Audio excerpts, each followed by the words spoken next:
Who are you, Gyula Macskássy? In 1932, three graphic artists, János, Halász, Félix, Kassowitz, and Gyula Macskássy were hardly 20 years old when they set up their first special effects film studio in a loft on Bajza Street in Budapest. A Macskássy Gyula nevével fémjelzett műhelyek, mert hogy többről is lehet beszélni. Azért nagyon fontosak, mert ő volt az első, a körülötte köré gyűlő és által szervezett csoportok, műhelyek, alkotóközösségek, akik a magyar animáció történetében először huzamosabb ideig tudtak dolgozni, nem csak egy-egy projekten, nem csak egy-egy filmen, hanem tényleg egy kollektívaként megrendeléseket teljesítettek. The trio named their first studio Coloriton, which was a combination of the English word for color and the German word for sound. Along with the technical achievements of the time, Macskássy and the others were able to create color films with sound.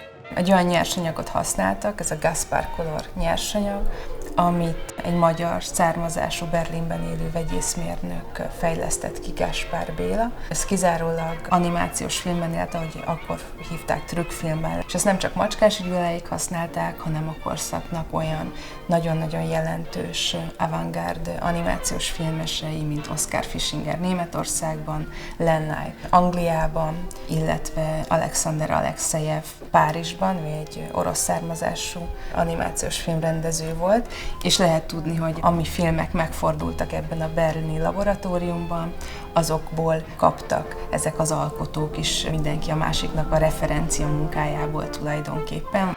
János Halász emigrated to England and later gained international fame as John Halász. In 1937, after the departure of cartoonist Félix Kassowitz, the graphic artist György Szénási became Macskássy's main collaborator. Their studio was first located on the Museum Ring Road. Then they moved in next to the Hotel Astoria. In the 1930s and 40s, nearly 150 shorts were created with the participation of Gyula Macskássy that bear the marks of these artists. Az izgalmas, hogy nagyon-nagyon sokféle technikával is dolgoztak, a hagyományos cellalapú animációs filmen vagy rajzfilmen kívül bábfilmeket, illetve tárgymozgatásos animációs filmeket is készítettek, és hát ezeket a filmeket gondoljuk, hogy már előképei a háború utáni, már államosított filmgyártás alatt készült filmeknek is. In 1948, the Hungarian film industry was nationalized. Gyula Macskássy's studio became part of the newsreel and documentary film studio. The first cartoon film of the centralized film era was The Little Rooster's Diamond Halfpenny. Ez az első olyan értelemben önálló egyedi rajzfilm vagy animációs film, ami nem reklám célzattal készült, vagy nem egy megrendelő kívánságára készült, de azért nagyon érződik rajta az akkori politikai elvárás, illetve politikai ideológiának való gesztusok. Ugye eleve az, hogy az eredeti mesét, amiben egy török basa szerepel, ebben a mesefilmben helyette egy magyarkodó kiskirályra cserélik ezt a török basát. Jemand Félkrajca! Adsz szépen! Nekem jár! Azért is szembetűnő nagyon ez a változás, mert hogy a 40-es évek elején Josik Álmos iparművésznek volt egy Kiskakas gyémánt félkrajcárja rajzfilm terve, ami még az eredeti mesét adaptálta volna, ami ugye a török hódoltság idejére tehető, és ebben a filmnek a képi világában is, illetve a figurákban is ez a fajta keleties íz, orientalizmus jelent volna meg. Ehelyett az 51-ben bemutatott Kiskakasban ez a váltás a film figuráiban megjelenik. Ugye nagyon erős egyfajta ilyen osztályharcos öntudat van benne a Kiskakasban, és ez az osztályharc jelenik meg ebben a szembenállásban a két szereplő között. The making of this 15-minute film ran into a lot of technical difficulties for the untrained crew, and the budget of the production proved to be too high. As a result, in September of 1954, the Ministry of People's Education ordered the dismantling of animation filmmaking. The diminished crew was transferred to the film production company responsible for dubbing Hungarian films. Here, they managed to complete their next film, The Two Little Oxen, in 1955, which premiered in Hungarian cinemas in late January 1956. This romantic folktale takes its visual themes from authentic Hungarian and Transylvanian folk art. A Két bors ökröcske eleve egy székely mesét választ alapul ez a film, ami már szerintem egy nagyon-nagyon erős és szép gesztus a részükről, hogy egy határon túli mesét vesznek alapul. Ugye ez egy olyan időszak, amikor ez egy tabu téma volt, hogy az elcsatolt országrészekben is élnek magyarok, illetve maga a film képi világát is sokszor hasonlítják egy korábbi éra, egy korábbi korszaknak fontos filmjéhez, az Emberek a Havason című Szőcs István filmhez. This film was well received by Hungarian critics and also won international awards. Thanks to this success, Hungarian animation received a new home at the Pannónia Studio, located on Hűvösvölgyi Road, then called Red Army Road. In the 1950s, Macskássy and his team used a classic Disney-esque style. Human figures were based on actual actors, who also lent their voices to the characters. Volt egy olyan filmtervük 1952-ben Macskássy stábjának, amit visszautasított a politikai cenzúra. Ez a tihanyi regét dolgozta volna fel, Tihanyi legenda címmel, Garai János 19. századi költeménye alapján. Ennek a filmnek Mészői Miklós volt a forgatókönyvírója, aki ennek az idején a Báb Színháznak volt a dramaturgia. Ez az az időszak, amikor költőink, íróink a gyerekirodalomba, illetve a gyerek költészetbe száműzték magukat, vagy önkéntes száműzetésbe vonultak. Így tett Mészői Miklós is, viszont ezt a filmtervet nem támogatták, pontosan azért, és ebből lehet kikövetkeztetni, hogy a többi film miért valósulhatott meg, mert hogy ezt ideológiailag nem tartották elég markánsnak, ezt a történetet nem jelenik meg benne semmilyen olyan osztályharcos öntudatra nevelés, ami a többi filmben megjelenik. Instead of The Legend of Tihany, the film that was greenlighted in 1952 was Sport Contest in the Forest, a formulaic fable to popularize the RTWF,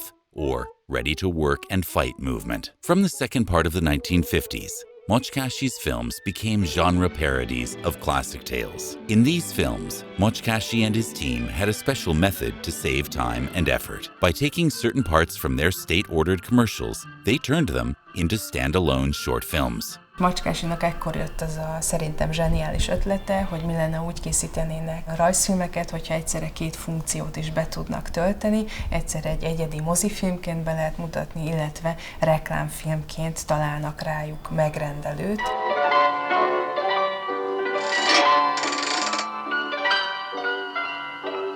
From the commercials made at the end of the 1950s, one can get a clear view of everyday life in socialism. Under the supervision of Macskássy, a lot of young artists, such as Attila Dargay, got their start to make their own films.